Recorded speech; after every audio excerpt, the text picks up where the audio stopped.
Yeah,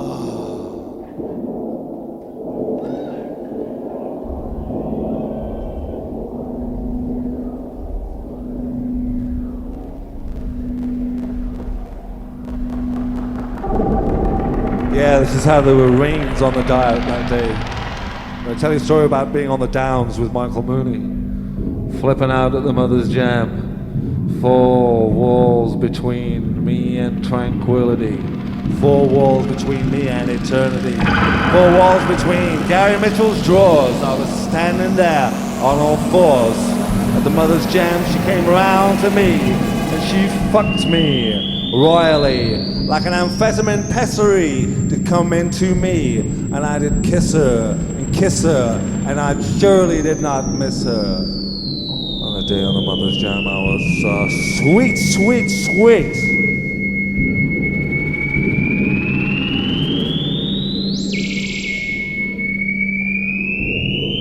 And the wind blew, and everybody asked me, is this the way it normally is? And I said, no, this is a particularly special day. This is the day that maniacs come up and grab you. This is the day that maniacs come up and they see the clouds above you and they smash their faces into you.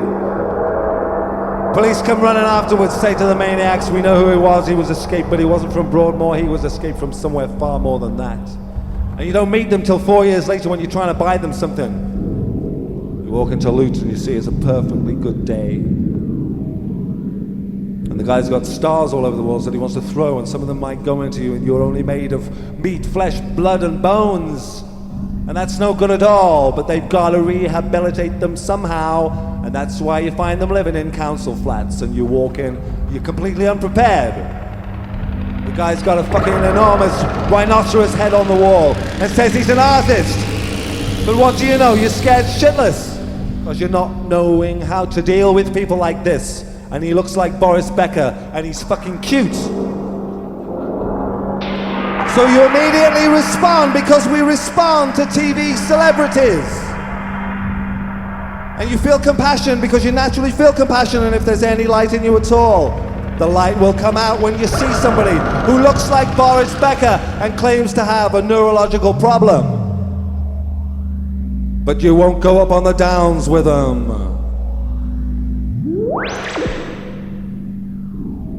So you buy a small electric piano for £100 so you don't feel bad. And you leave and you know they've got money to eat for a couple of weeks, and you walk off with the piano.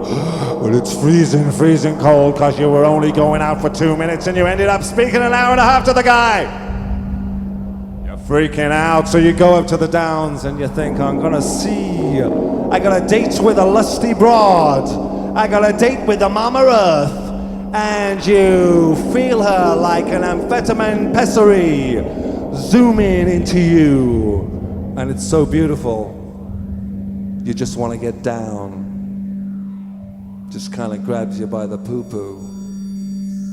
And you feel, wouldn't it be great if Tangerine Dream had been really sexy?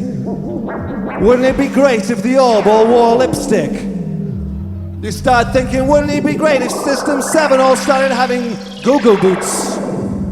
And you start yearning for a thing called glambience.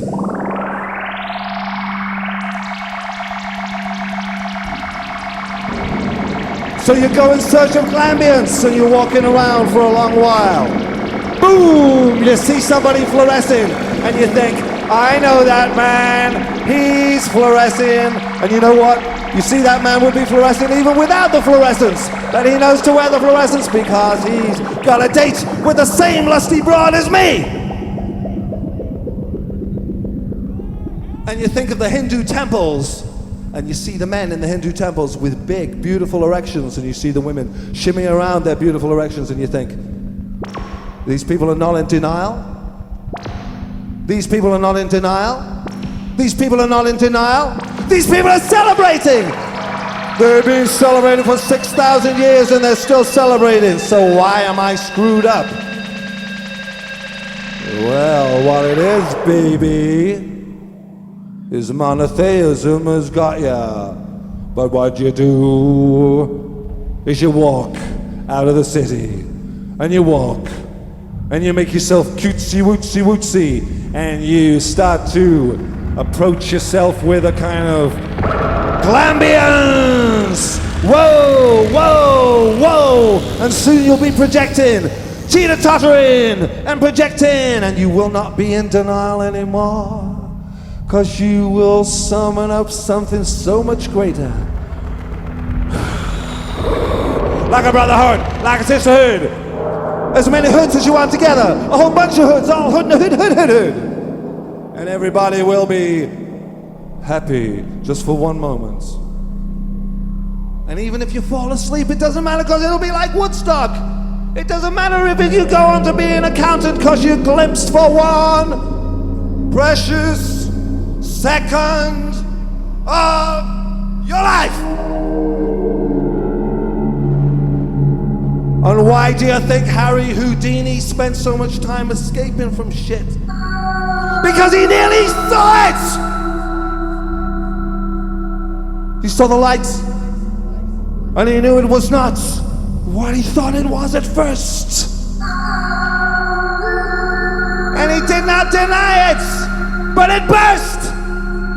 Till he was shaking and quivering, and he was shivering, and he was shivering in his booties. And he was a cute, cute, cutie dancing. But the only way he could deny it was to say, I wish I didn't try it.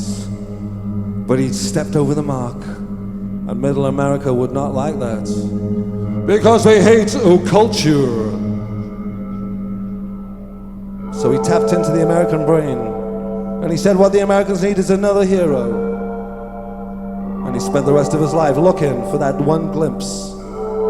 Looking for that one glimpse by fighting the physicality, fighting the physicality, fighting the physicality, but not denying the physicality, embracing and working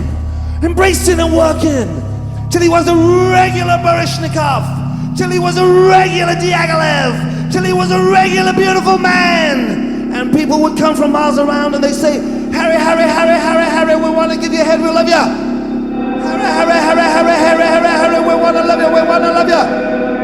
And Harry would be entirely encased in chains. They'd be throwing him off bridges. He'd be going down 120 feet and there's no way he's going to make it. And Harry's under the water.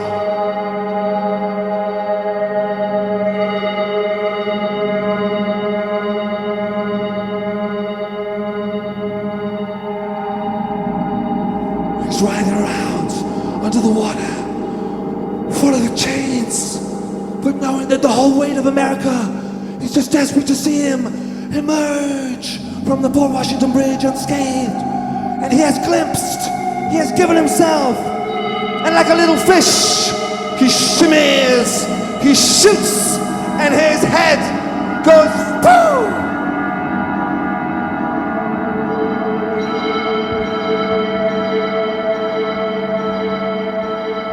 Out of the water. It's hero time, Harry. It's not what he wants, but he has to take it. It's not what he wants, but he has to take it. Just to plant a little tiny, tiny seed